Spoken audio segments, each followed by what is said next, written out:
महंत सुधीरदासजी आपल्याकडे येते या दिवसाच्या निमित्तानं जशी आपण सधनता आणि शेतकऱ्याच्या दृष्टीनं दूध दुभतेपणा असणं किंवा गाई गुरांना जेव्हा हिरवा चारा मिळतो तेव्हा दूध दुभतेपणा जो असतो तो वाढलेला असतो। त्यामुळे एकंदरीतच आत्ताचा सुद्धा जो ऋतुमान आहे तो ऋतुमान हा हिरव्या चाऱ्यासाठी आणि सधनतेसाठी पोषक असणाराही मानला जातो। त्या अनुषंगानं शेतकऱ्यांसाठी आणि सर्वसामान्यांसाठी हा पुढचा काळ हा आणखीन सधनतेचा असेल हे सांगणारा हा खरं तर पहिला दिवस असतो। त्याबद्दल थोडंसं सांगा। आज आपण जर पाहिलं तर आज महाराष्ट्रामध्ये अतिवृष्टीमुळे अतिशय विपरीत अशी एकंदरीत परिस्थिती आहे आणि तद्यपि मला या विषयात सांगायला आनंद वाटतो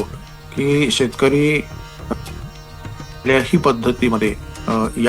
हे जे पार्ट आहेत हे जे काल आहे या कालाचं जे वैशिष्ट्य आहे एक वेळेस शहरात राहणारा माणूस त्या संदर्भात प्रतिकात्मक पूजन करेल, पण शेतकरी कुठल्याही परिस्थितीमध्ये त्या वसुबारसाच्या दिवशी आणि जसं आपण पाहिलं की मागचा पोळा तेव्हा अगदी स्पेसिफिक अगदी बैलाचं पूजन आपण त्या ठिकाणी करतो, परंतु आज मात्र ते वसुबारसाच्या दिवशी अगदी गोधन म्हणजे गाईचं प्रामुख्याने पूजनाचा विधी आलाय। त्याच्या सगळ्या त्याचे जे बारीक सारीक विधानं आलेली गोपूजनाची वास्तविक पाहता तर त्याची जी नावं तिची नामावली आता वेळेच्या अभावी मी अगदी स्पष्ट सगळं पूजन सांगत बसत नाही या ठिकाणी, परंतु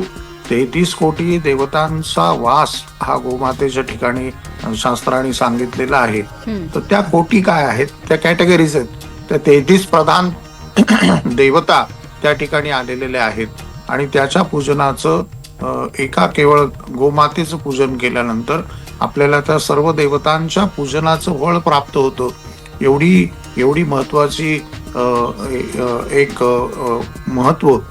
त्या पूजेच्या माध्यमातून गोपूजनाचं सांगितलेलं आहे आणि मला असं वाटतं की हजारो वर्षाची ही परंपरा, तर तिथे वसु या शब्दाचा अजून पुन्हा आध्यात्मिक अर्थ पाहिला तर वसु मनाला देखील वसु म्हटलंय की मन जे आपलं सतत भ्रमण करत राहतं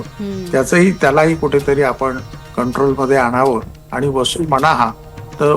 वासुदेव हा शब्द त्या ठिकाणी आलाय, ते जे कृष्णाचे पिता मांडलेले आहेत। लक्षात घ्या, कृष्ण हे प्राण, कृष्ण हे जीवन आणि तो जो वसुदेव आहे तो वसुदेव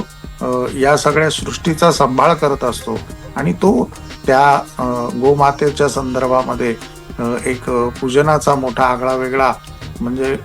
ज्याला आध्यात्मिक आणि पारमार्थिक असे दोन्ही विषय आणि लौकिक असे तिसरा विषय आपण त्या ठिकाणी घेऊ, ते त्या ठिकाणी सांगितलेत आणि मला असं वाटतं की या संदर्भाचं आचरण पूजन करीत आपण मोठे या भारत किंवा हिंदू सनातन वैदिक धर्म आपण जर पाहिला तर हा जगातील आगळा वेगळा विचार मांडणारा धर्म आहे, ज्या योगे समस्त सृष्टीला त्यांनी आपल्यामध्ये सामावून घेतलंय। जगात असं कुठेही उदाहरण नाही, जगात सर्वत्र गाय गुरं घोडे या ठिकाणी आहेत, परंतु दसऱ्याला आपण अश्वाचं पूजन करतो। लक्षात घ्या, आज